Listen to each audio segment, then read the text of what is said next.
Good evening, everybody. It's Charlie, and welcome back to another video on the Chatting Leeds YouTube channel. Hope everyone has had a great day so far, as always. Just before we get into tonight's upload, please make sure that you are smashing that like button. It really does help get the video out there to more people. Please subscribe to the channel if you are brand new, and help us reach 4,000 as quickly as humanly possible. Make sure you are hitting that notification bell as well, so that you're always aware of when I'm uploading and going live. And yeah. Of course, get all your thoughts and opinions into the comment section down below in a segment which hopefully, providing that fans of other clubs get back to me, can hopefully be a regular thing on the channel, and that is the opposition view. And this segment, we are joined by Joe Redmond from the Turfcast YouTube channel / podcast, obviously a Burnley fan channel.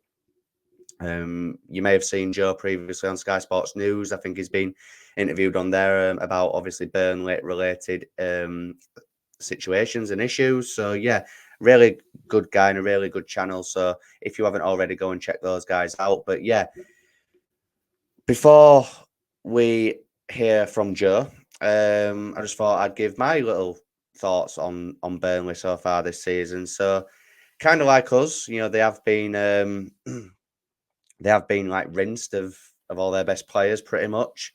I was actually staggered to see how many players they actually lost in the window, but they have signed pretty well, in all honesty. And I'm not just saying this because I'm a Leeds fan, but I still think our incomings are probably slightly better than theirs, minus maybe one. I think Sarmiento that they managed to get in, the one that was on loan at Ipswich last season, he's probably the only one that I would have loved at Leeds United. I thought he was excellent for Ipswich. So I think that's a really good acquisition for Burnley.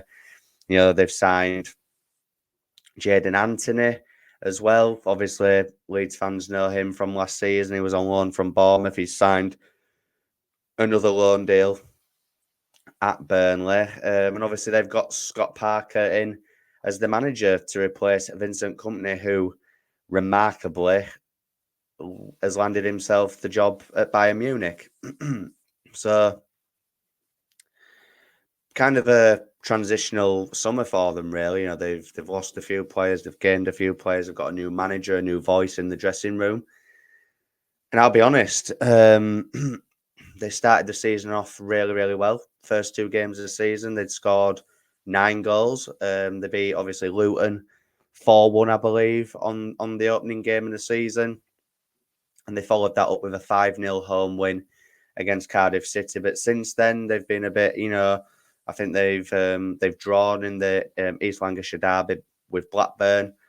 And they, of course, got beat by Sunderland as well, who obviously Sunderland have started off the season brilliantly. Although I don't think that'll last, but that's a topic for a different video. But, you know, Burnley, you know, I'm not sure. Obviously, we'll hear from Joe in a second, but I'm not sure how confident they'll be feeling going into this one, in all honesty. You know, especially with it being at Elland Road. If it was at Turf Moor, they maybe would feel a little bit more confident. But Leeds, typically at Elland Road, you know, do tend to get the job done.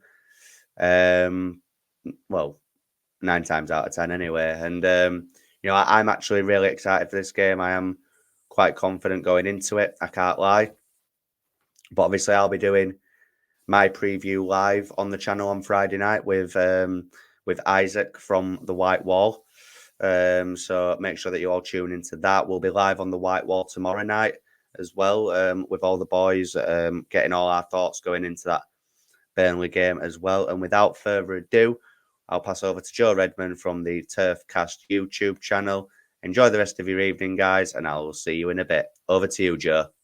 Hi guys, Joe Redmond here. I'm from Turfcast Podcast, the Burnley Football Club podcast and YouTube channel, fan channel, and I'm just here to give my thoughts over this weekend's game at Elland Road between Leeds and Burnley this weekend. So it's going to be a tough one for us, obviously looking at it from a Burnley standpoint. It's probably the toughest game of the season, or will be one of the toughest games of the season. We've had quite a difficult start to the season in terms of fixtures, to be fair. Obviously we had Luton on the first game, which in truth now looks like they may not be as good as some people were predicting, but obviously came down with us last season, and everyone was expecting it to be a really, really tough game. Obviously we came out of that and won quite comfortably. Won 4-1, I think it was. Yeah, 4-1. And we're never really in any danger of not winning the match. There was a point where they equalised, but I just always felt that we would 100% win the match. We were just so much better than them. And then against Cardiff, they just had no intention of playing any football. And it was a bit weird, really, because we weren't that good against Cardiff, if I'm being honest with you. But we still won the game 5-0. And obviously then we went up to Sunderland, which is the game that we lost. Obviously they've had a barnstorming start. I think they've only conceded 1 goal, won every single game. And then the East Lancashire derby against them lot down the road, and they had no intention of playing any football whatsoever, just came, sat back and just said, break us down if you can. And then, unfortunately for us, they scored an absolute screamer. I'm not going to sit here and say that goal from Vyman was lucky, because he did mean it. But if he does that 100 times, it's going high, wide and handsome 99 times. We were just unfortunate that happened to go in. And we couldn't really break them down after that. They just sat back, and then the red card changed the game as well, and they just sat back even more. Weirdly enough, though, I think the Leeds game's going to play into our hands a little bit more, because it's going to be a team, obviously, in yourselves that are going to try and win the game, so you're going to come at us, and that's what Luton did, and we just picked them off. I do think you guys are a little bit better than Luton, if I'm being honest with you, from what I've seen so far from Luton.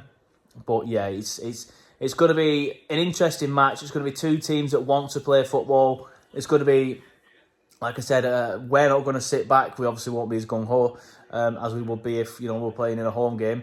But we're not going to sit back. We're going to try and win the game. You're going to try and win the game, and I think that will actually help us, if I'm being honest with you. We've had a weird start as well in terms of the transfers. Obviously, we came down with a squad that, in my opinion, was going to win the league and would have won the league comfortably. But since then, we've sold Sander Berg, Wilson Odebear, Dara O'Shea, and a few others, Zeki Amdouni. Some very, very, very good players, all international players or will be international players at senior level at some point. And now I'm a little bit apprehensive about the season. I just feel that we had the team that was going to win the league, in my opinion, and we've dismantled it. All right, you expect it when you get relegated from the Premier League. Having said that, though, I always used you guys as an example, saying, well, Leeds didn't need to lose Somerville and stuff straight away. All right, you've lost him now, but at least you kept him for that one season. But we obviously have a different model, and it's a case of sell as soon as you get relegated. Like I said, we did kind of expect to lose some players, but we weren't hoping. We were hoping that we'd not lose that many. It was just a crazy transfer window for Burnley. And I do now believe that we are weaker because of it. Like I said, you expect your team to get weaker when you get relegated from the Prem, I suppose, but we are now weaker because of it, and in my opinion, not guaranteed to be champions, whereas I had us down as 100% champions. I said at the start, as soon as we got relegated, I said the two teams that will go up in the top two positions are Burnley and Leeds. I'm just not sure which way around it would be. Then obviously you started losing some players, whereas we kept hold of him. So then I started thinking, yeah, Burnley will win the league now, and we should win it pretty comfortably as well. But then we started losing the players, and then you started signing some decent players. So I do still think Leeds and Burnley will be up there come the end of the season, and then we'll be, having some interesting battles over the course of the season in regards to the league table. I think Sheffield United have recruited well, so I'm expecting them to be up there with us. I think Sunderland will fade, but I don't think they'll fade far. I think they finish in the top 6. And then there's other teams as well, like your Middlesbroughs and teams like that. Even Luton, I know I've just written them off, and I don't think they'll finish anywhere near the top 2, but I think they get better, and I think they come towards the playoffs. Maybe just missing out, I'm not sure. Then you've got Coventry as well, but they've had a poor start. So I do think Burnley, Leeds and Sheffield United will be the top 3. I think Burnley and Leeds have a little bit more quality, but Sheffield United have recruited very, very well, and they're the only other team apart from Leeds that do actually worry me, if I'm being honest with you. But yeah, obviously we've got a manager that knows how to get out of this league. I know he's not everyone's cup of tea. I was a little bit underwhelmed when we appointed him, if I'm being honest with you. But there's some positive signs from what we've seen so far. So some decent wins. We just need now this new team, obviously, that I've just referenced to settle and gel and hopefully then kick on. We've brought in some decent players, in my opinion. I just do feel they're a little bit weaker than obviously the lads that we already had. Hannibal Medri's a good signing in this league, in my opinion. I know you guys know Jadon Anthony quite well. It's always interesting because every time I speak to a Leeds fan about it, they don't really rate him too much. But from what I saw in the derby against Blackburn, I thought he looked quite good. Then you've got Jeremy Sarmiento, who obviously was at Ipswich last season, who got promoted. Haladki as well, also at Ipswich, who got promoted last season. So I do think we've recruited quite well. We just need these players to gel. And I'm a little bit worried that this game might come a little bit too early for them. Weirdly enough, we've actually had a better start to this season than what we did under Vincent Kompany after 4 games. And we all know what happened there. We kicked on and ended up doing really, really well, winning the league at a canter. There was conversations about breaking the all-time record of the Championship. We just fell short ultimately. But yeah, it's going to be interesting. I think we need our side to settle down. We need to gel. Hopefully the last couple of weeks during the international break has done us a world of good. But unfortunately, some of the new lads went away with their teams. So they won't have had time to work on tactics and things like that. But I think this game might come a little bit too early for us in terms of a win. But it's going to be interesting. It's going to be a good battle. And it's going to be interesting, like I said, because I think Leeds come at us. And I think we try and pick you off as well and hopefully get some goals. I don't think we lose though. Heart over head every single time, so I'm going to say 2-2 and I'm looking forward to it. It's going to be a good game. I'm going tend to go to Elland Road pretty much every time. I say that, I don't think I went last time, but I do enjoy a trip to Elland Road, obviously only an hour away for us, so yeah, going to be interesting, looking forward to it, and up the Clarets.